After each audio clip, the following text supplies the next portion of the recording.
So this is the progress so far on a built-in shoe cubby bench for this entranceway I've got at my home here.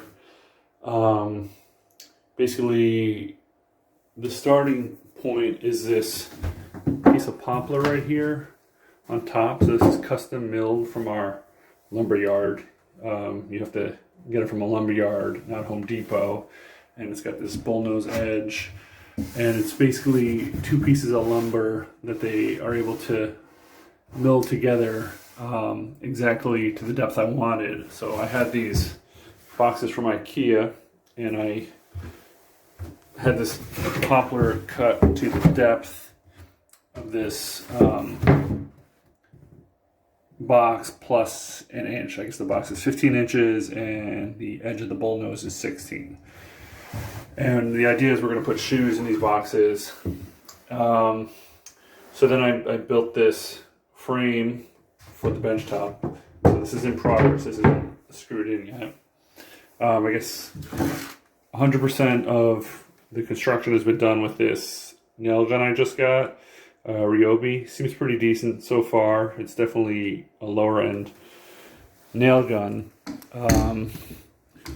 So we'll see how long it lasts, but so far I like it. You have to buy this charger and the 2 battery packs, which are god-awful expensive, but I hear they last a long time. The only thing I don't like about having these Ryobi battery packs is now I'm kind of forever on the Ryobi track with any other battery powered tools I want to get, but we'll see. So this is in progress. This comes off, not nailed down yet.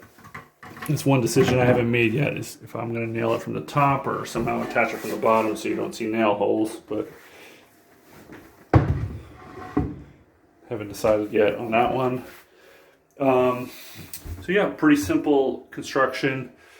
I started with these vertical pieces, cutting them. This is 3/4 inch birch plywood. So a 4x8 sheet of that cost me like $75. And I just cut off these little square or rectangle verticals, and they are 15¼ inches deep. And then this like strapping piece is 3/4 inches. So from the wall, I'm 16 inches. So the bullnose is basically right there. And then I cut out the bottom piece, which is basically 16 by the width of this area, this foyer, and then cut this. This is a like 1x3, I think, piece of poplar, I think, and I guess pine would work if you want to go cheaper. I think they mistakenly gave me the poplar, and just a little better. And so the first step was to put some wood glue at this joint right here and nail these two pieces together, basically from the back. And then I inserted these verticals, and I spaced them because I did the 2 ends first, and tied them basically from the underside of this and from the back there. And I did all this while this was not built in here, and then I put that piece into this space. And this top vertical, again, all joints have wood glue first, and then the nails tying them together. This back piece is a 1x3 poplar piece. It's just strapping, so this is here so I could put a screw or nail through there and attach it to the back wall, and I'll have nails on the side, possibly on the bottom, so it'll be pretty secure in place. And so I cut these verticals, which are there's 4 of them. and they are 20 inches high. So basically, when this is on the shelf and resting, we'll have about 2 inches of space from the top of the box, so you can get your hand in there and pull it in and out. And each joint I applied wood glue and used a nail gun. So the first step was nailing the this larger bottom piece of plywood, which is basically the width by 15 1/4, nailing it to the 1x3 strapping. So I had basically like an L-shaped piece, and then I put in these verticals,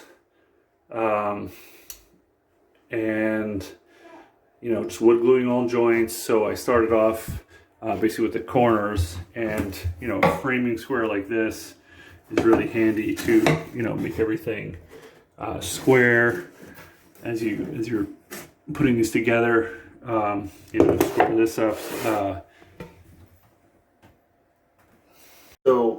So this is the existing molding here that I took off of the wall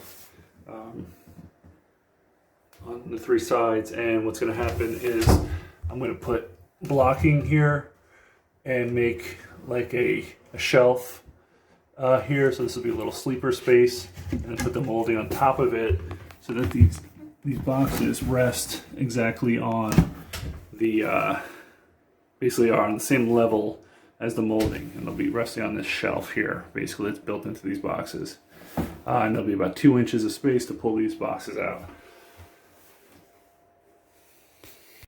Yeah, and then I just, luckily in this space I have just enough room for 3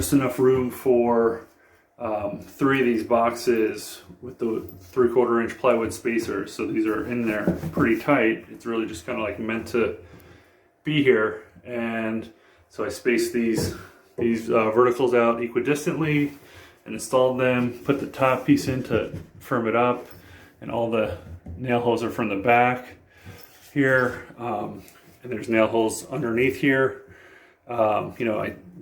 Before I installed this piece into this space, and then I shoved it back in here, and then now I'm gonna cut the blocking and put the shelf on top, and put the molding in, and that should be close, and then stain it up.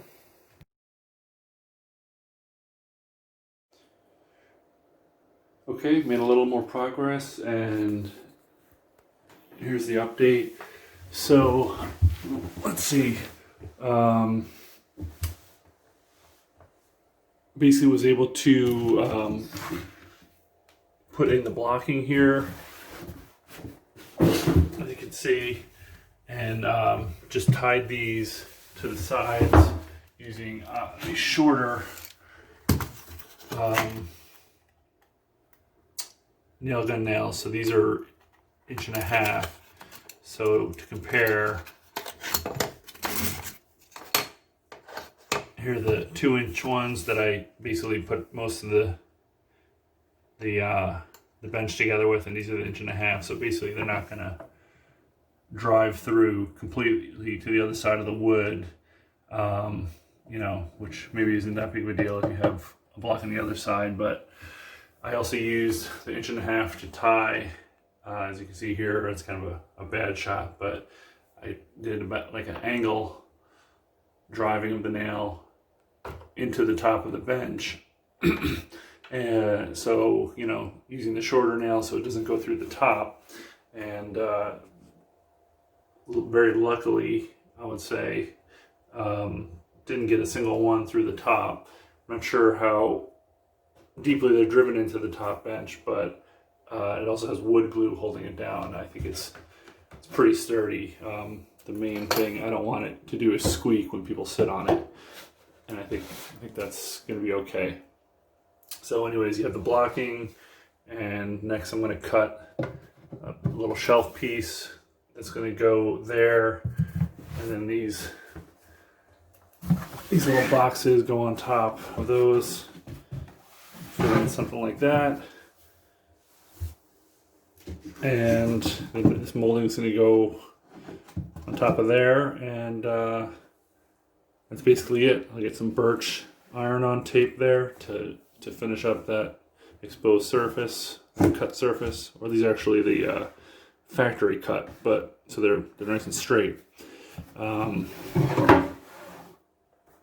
But that's the idea. So so far so good. I think I'm pretty much home free. Just gotta finish up a few things.